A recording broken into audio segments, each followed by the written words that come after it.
Hello, it's 7 o'clock. This is Sky News Breakfast. These are our top stories here this morning. A warning: delays at Dover and on the roads could get worse today as holidaymakers attempt to get away for the summer break. Here at Dover, ferry passengers are being told to allow at least 5 hours for boarding as France is blamed for long queues and delays at the port. In the Tory leadership race, Rishi Sunak promises to tackle NHS backlogs, while Liz Truss vows to review remaining EU laws.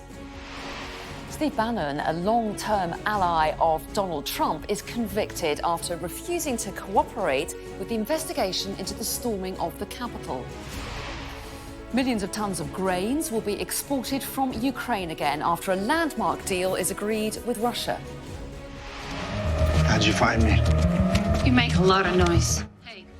And we talk Bond, Bollywood and family life on set with the actor Ryan Gosling as he prepares to star in his first action movie. In sport, there's a fourth British medal at the World Athletics Championships as Matthew Hudson-Smith takes bronze in the 400 metres. And at a quarter to 8, we'll take a look at the papers with the political editor at the Sunday Mirror, Nigel Nelson, and the journalist and author, Gemma Forte.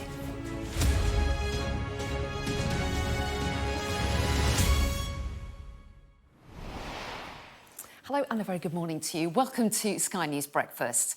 Now, holidaymakers are being warned to expect more disruption and major delays across large parts of southern England in what's expected to be one of the busiest days of the year on the roads after schools broke up for the summer. A lack of French immigration staff has been blamed for a critical incident at the port of Dover yesterday with bumper-to-bumper 6-mile queues. But the French MP for Calais says the problems were an aftermath of Brexit. And things could be just as bad, if not worse, over the course of the weekend. So here's what we're expecting. P&O Ferries has told passengers to allow at least 5 hours when heading to the port of Dover, saying it expects it to be just as busy today. The AA says that drivers should expect disruption and delays on major holiday routes to the southwest, to the eastern coast and to the ports of Dover and Folkestone. While the RAC says almost 19 million cars are expected to hit the road for leisure trips over the course of the weekend. So our Sky correspondent Madeleine Ratcliffe joins me now from Dover. So terrible day for people trying to get across the channel yesterday from there, Madeleine, and it doesn't look like there's going to be a huge improvement today. Morning, Anna. No, sadly not. The queues were already starting at 4 a.m. here at Dover this morning. And you can see down just below me here, they are building up lines and lines of cars queuing just to get to frontier control, those border checks. Once they're through, and for once it's not the lorries we can see lined up here, it is just passenger cars, holidaymakers. Once they're through, the rest of the port seems to be moving okay, but it is stacked up, and that warning that today could be as bad or even worse than yesterday with gridlock, 6-hour waits or more, certainly looks like it could be that again today. Some of these cars haven't moved in the last hour. And, you know, passengers, parents down there trying to keep children happy at the start of their holidays. It is not a good start to your summer holiday at all. But of course, while the passengers are waiting and waiting, there is a blame game being played here. It all started yesterday when the boss of the Port of Dover blamed the French, said it was the fault of the French that these huge queues had built up, this critical incident. They had understaffed their border control posts and let the port down after months of planning. The French police said it wasn't their fault. There had been an unexpected technical error.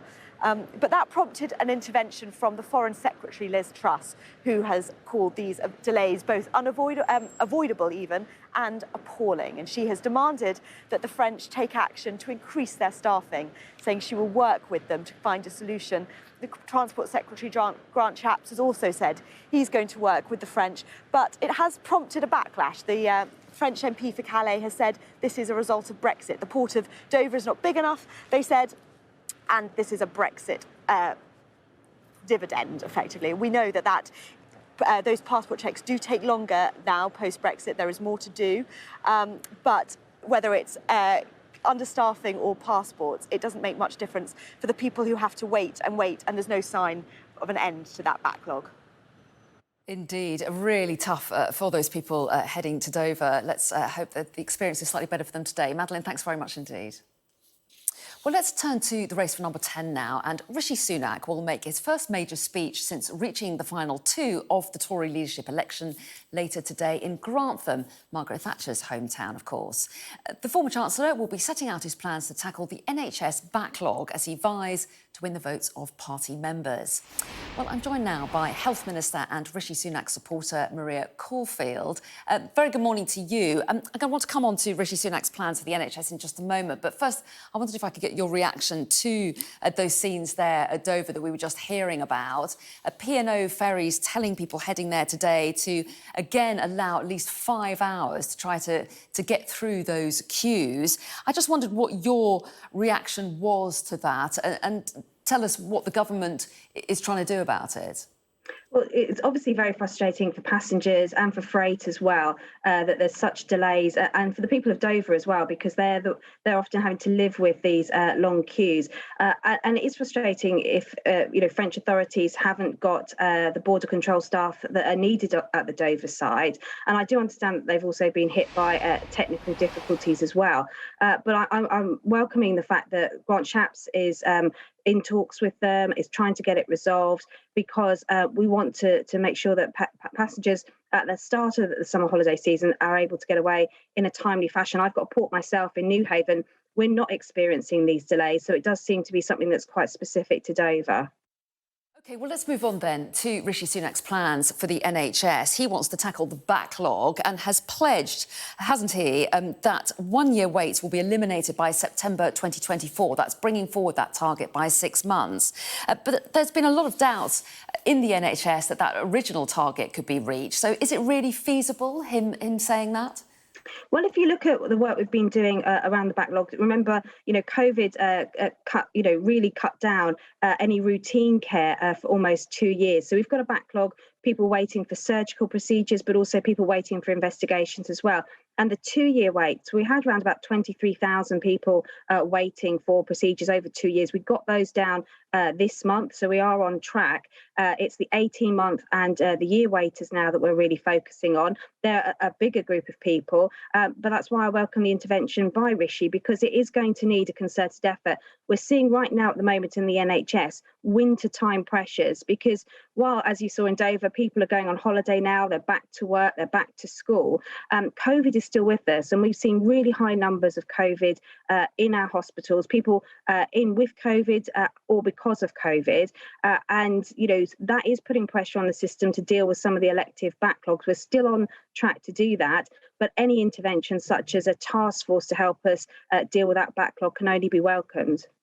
But how much can a task force actually achieve when obviously his focus is on the NHS, but there's very little mention here about social care provision, and a lot of doctors will say that you can't make any real impact without addressing that.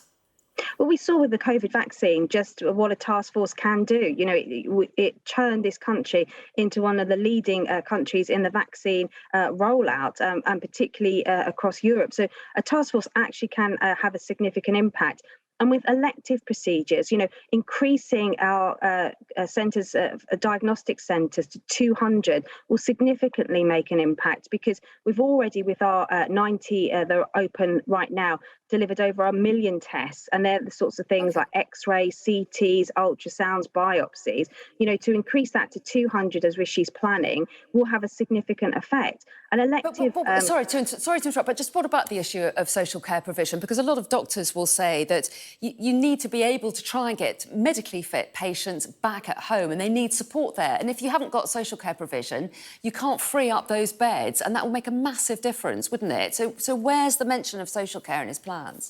So social care, absolutely. But that's why this government has introduced what's called the integrated care boards. That's bringing health and social care together for the first time ever across 42 local areas in England. And that is already making a difference. I met with all the chairs of those ICB boards this week, specifically to talk about social care. They're working really hard to not just get places in care and residential homes, but also domiciliary care, which is people going into people's homes together. because that is a significant factor, but it's not the only factor. You know, our hospital rates are really high at the moment across the board because we are seeing patients on average staying for 16% longer because patients in hospital are often sicker. We're also seeing the high rates of COVID in hospital, usually people who are in with other things but have COVID.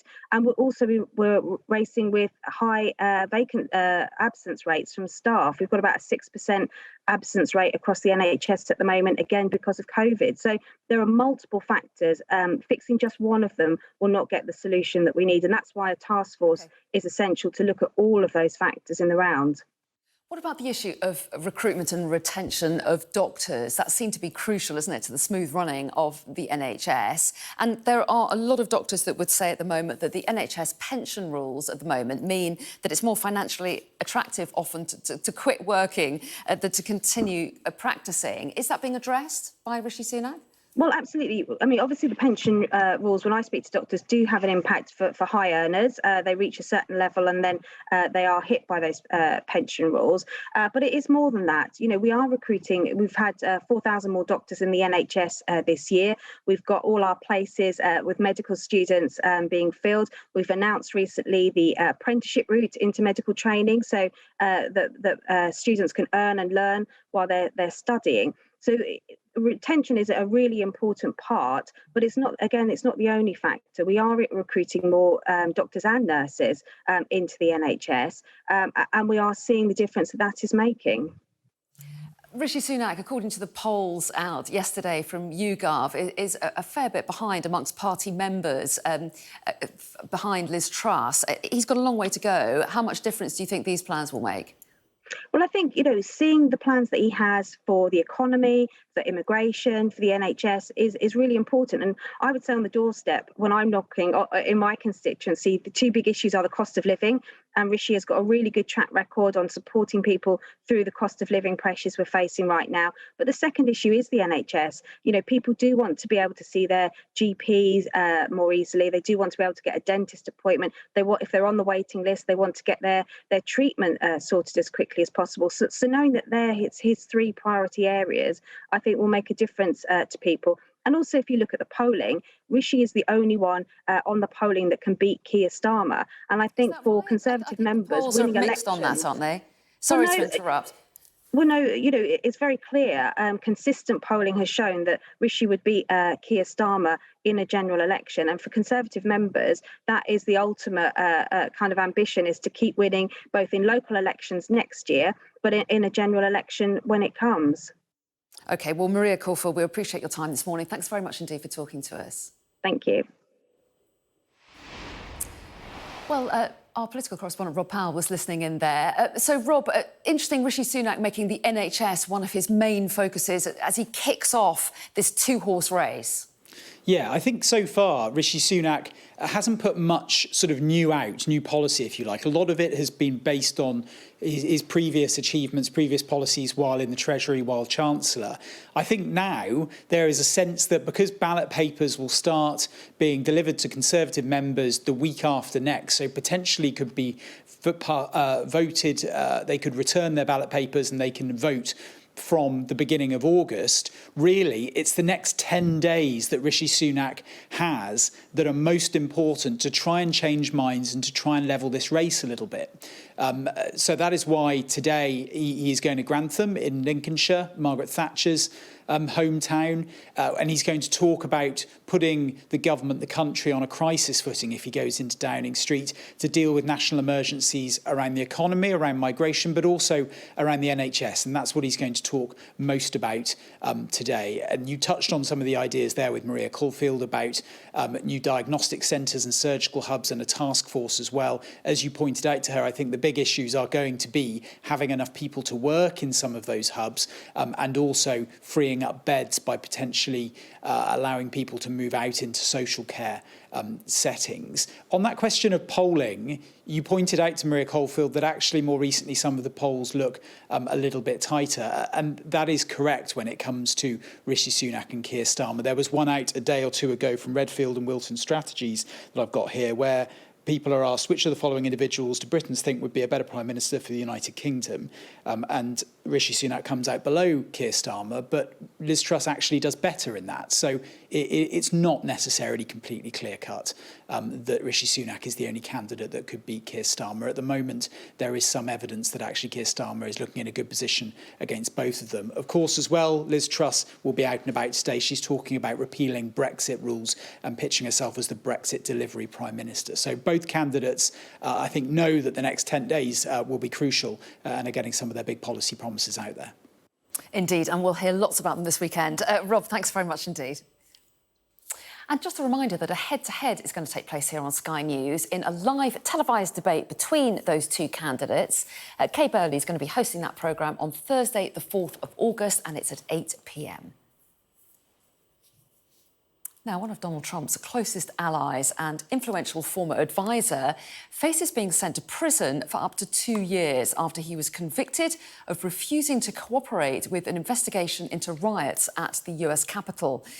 Steve Bannon refused to testify or hand over crucial documents to the committee looking into the attack on January the 6th last year, and he's said to have been acting as an unofficial advisor to Mr Trump at the time.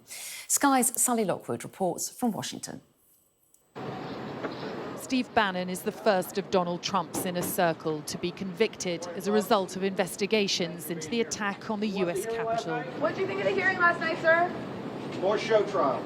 The truth, the whole truth, and nothing but the truth. At the root of this guilty verdict is his refusal to testify.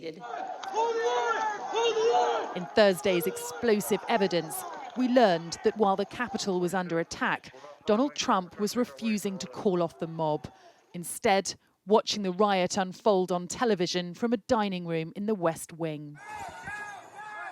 It was during these hours of violence the former chief strategist had contact with Donald Trump, according to the committee.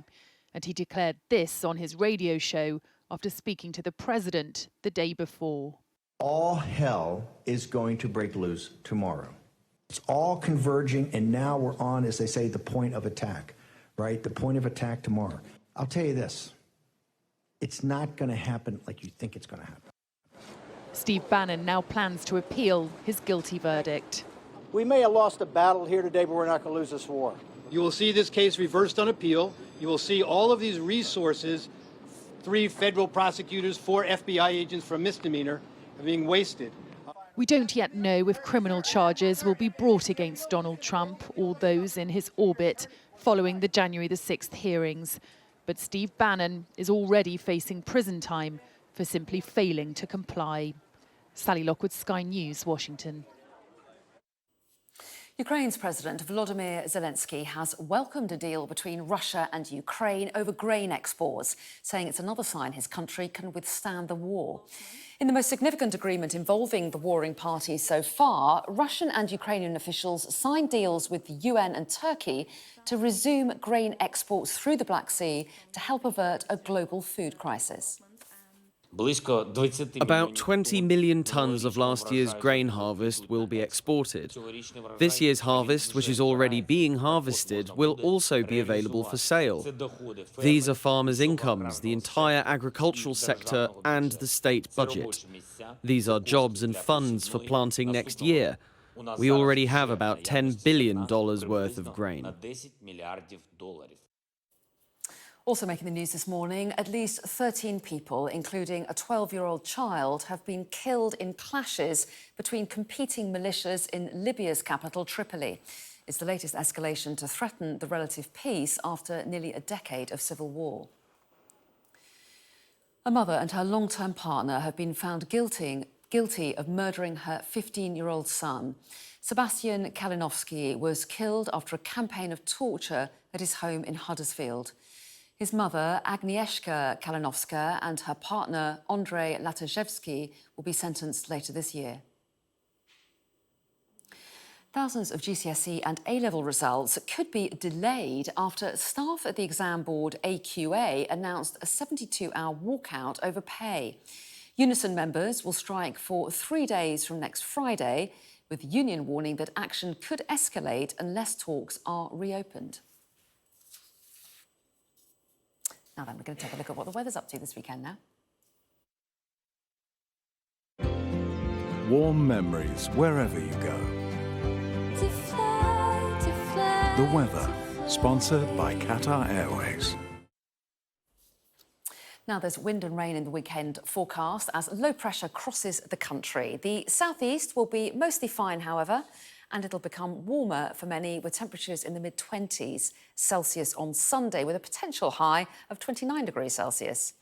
After a largely dry start for the UK mainland, cloud will increase from the west as rain, already over Ireland, crosses the Irish Sea to reach Wales and southwest Scotland. Eastern counties, meanwhile, will see the best of the sunshine. Let's get more now on our top story. And travellers are being warned the gridlock in Dover, which led to 6-hour queues yesterday, could get worse over the course of the weekend. The Port of Dover declared a critical incident yesterday as France was blamed for not having enough border staff. Well, let's get the latest now. Joining me is the Conservative MP for Dover, Natalie Elphicke. Very good morning to you. Thanks so much for joining us. What a nightmare for holidaymakers trying to get on a ferry at Dover yesterday. No doubt, huge knock-on effect for people living in Dover as well. So what is the latest situation? I noticed that P&O are warning of possible 5-hour delays again today. So what do you understand is happening there now? Well, it was a dreadful start to that summer getaway yesterday and an appalling situation for residents in Dover too. There was simply weren't enough French border police. Today, I'm hearing that the French workers have turned up and they're expected to be manning the booths at capacity. But there will be a knock-on effect, as there always is, when there's an issue that's happened at the ports. We're expecting long delays today. Traffic has already been building up throughout the town, and it's going to be a very serious situation on the roads again in Kent today. Well, yes, and you talk about the fact that there weren't enough French border staff, and the French have said they did plan for a very busy travel day, but they did acknowledge that some of their staff didn't turn up on time. They said that there was an incident in the Channel Tunnel that caused the problem. Do you accept that? Was this just an unlucky one-off? Well, the Eurotunnel said that was not the case. It was nonsense. And clearly, I speak to the Port of Dover here on the ground, and they were very clear throughout the day yesterday that that simply wasn't the case. There were not enough border staff. It is the case that preparations were made. This is the busiest time that we've had so far this year. It's a peak getaway time, and it's absolutely vital that travellers are whizzed through those controls and on their way on those ferries to France. That didn't happen yesterday. It's looking better on the ground today, but backlogs, they build up very quickly. It's very fragile infrastructure here at the Port of Dover and across Kent roads. If something goes wrong, it takes many hours to clear, and that's what we're expecting to see today. I noticed that the French MP for Calais is talking about Brexit. He says that this is an aftermath of Brexit. And it is true to say that the checks do take longer now, don't they? Your passport has to be stamped as you go through by border officials rather than just being waved through as would have happened in the past. Well, there were queues in Dover before Brexit, and there have been queues after we've left the EU, and the capacity of these booths have been significantly increased, nearly doubled at the Port of Dover, to make sure that the French can get the border officers there to do the checks that they want to do. So the capacity is here at Dover for those port controls. What happened yesterday is simply the workers did not turn up to work in the numbers that were needed to meet this peak getaway season. I understand that they are here today, that the booths are going to be working at full capacity, and it appears to be moving smoothly through the booths and onto the ferries this morning. But it will take time for that backlog to clear, and it is vital that travellers take precautions on the roads today, that they take water, they take food, they take regular stops wherever they can at the service stations, and they allow extra time for travel. Here on the ground, I've been working with Kent Police to try and keep that traffic moving around the town so we don't see the gridlock that we saw yesterday. We've heard Liz Truss express a certain amount of frustration over this situation. She's called it unacceptable. Do you think generally there is a good spirit of cooperation between the UK and the French in managing this border? Are there good relations over this? Well, here in Dover, we are a border town. You know, we have very close relations with counterparts on the French side. What happened yesterday was that the French let everyone down with that lack of delivery against the needed preparations. But work happens all the time with the French, and it's absolutely vital that we keep that close cooperation so that we can have the trade, that we can have the tourism, that we can have the free flow that we want to see on the ferries here in Dover. But as a Dover MP, I also want to make sure that people in Dover can get out and about to do what they need in their daily lives. And when the town's in gridlock, that doesn't happen. Could the UK do more to improve the system, prevent these bottlenecks?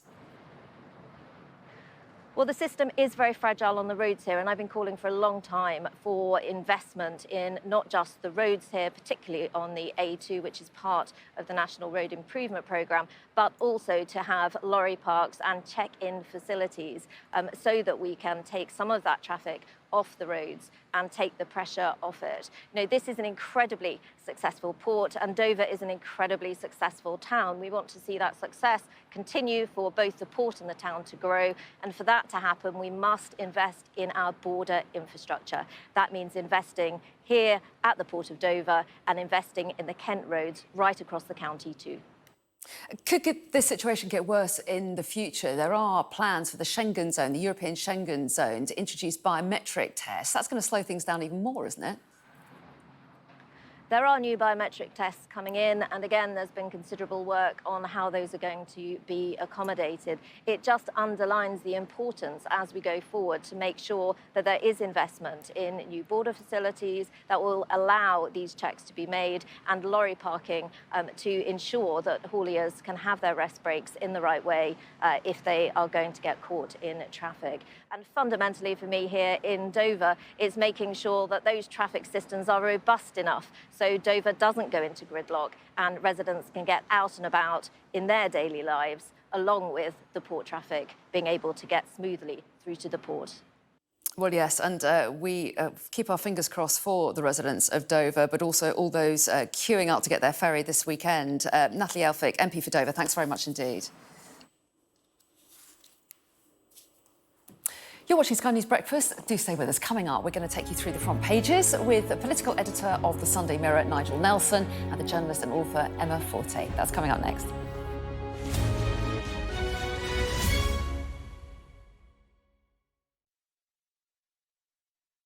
Climate change is with us and it's becoming critical. But the fight back is on. Coal is under fire, whereas wind power is booming. You can now have burgers made out of these rather than those, and no need for fuel, just rely on the vital spark. I'm Tom Heap, and I'm joining Sky News for special weekend editions of The Climate Show, where we'll meet the people hit by the crisis and also those delivering crafty solutions. In the end, the question is, can we reach a world that isn't based on burning stuff? Find out on The Climate Show on Sky. We're going to turn our attention to the newspapers now. With us to review them this morning are political editor of the Sunday Mirror, Nigel Nelson, and journalist and author Gemma Forte. So welcome back to both of you. And we're delving inside the papers this hour, aren't we, Gemma? You've spotted a story inside the Mirror, this is page 2 of the Mirror, about how more people are paying for their treatment, their medical treatment. That's right. And obviously, I feel incredibly privileged, as do many, to live in a country where if something happens to you, you get this healthcare and it's immediate and it's free. I mean, I know we pay our taxes, but the model in America, doesn't bear thinking about. But we are at a situation now where the NHS is on its knees. They are operating with literally what would have been in the past called skeleton staff. And there are many reasons for this. They've obviously been blighted. They've come through a pandemic, but we have to look at what was going on before the pandemic as well. Before the pandemic, there were 100,000 vacancies and there was a 4 million waiting list. That has crept up to 6 million. So what's happening is something's happening to someone, perhaps they need a hip replacement. Ordinarily, they would get their date for that operation and it might be in a few months' time. But now people are hearing that's not going to be happening for a year or two. People are in agony. And even if they don't have private health insurance, they are choosing to go into debt, to get a loan, to pay for instance, a hip operation would cost you £12,000. So when you look just at figures at how much these things cost, the value that hopefully, well, not hopefully because it means you're ill, but, you know, even if you have a baby or whatever it is on the NHS, the value is quite phenomenal. There are no quick fixes. It takes a long time to train nurses. People talk about there not being a magic money tree. There is not a magic nurse, doctor, porter, cleaner tree either. But the NHS is crying out for help, and it's unfair. People are paying their taxes, and then if they're paying to have a private operation, they are essentially paying twice, and that's not how it's been, but it's how it is now. Well, yes, and Nigel, the NHS makes the front page of the Daily Telegraph as well, and a suggestion here about how the costs have really increased, but is there value for money, according to this article? Well, no, that's the whole point, and it sort of reinforces Gemma's point a second ago. This is a report from the Civitas think tank, and what it's saying is that each household in Britain is now paying out £10,000 a year in healthcare. Obviously, that's through taxes, but that is the third highest in Europe. But outcomes are some of the worst, with 50,000 unnecessary deaths. I think, frankly, we really do have to grasp the nettle here and recognise that while the people who work in the NHS are absolutely wonderful, a structure that was designed in 1948 really isn't fit for purpose in 2022.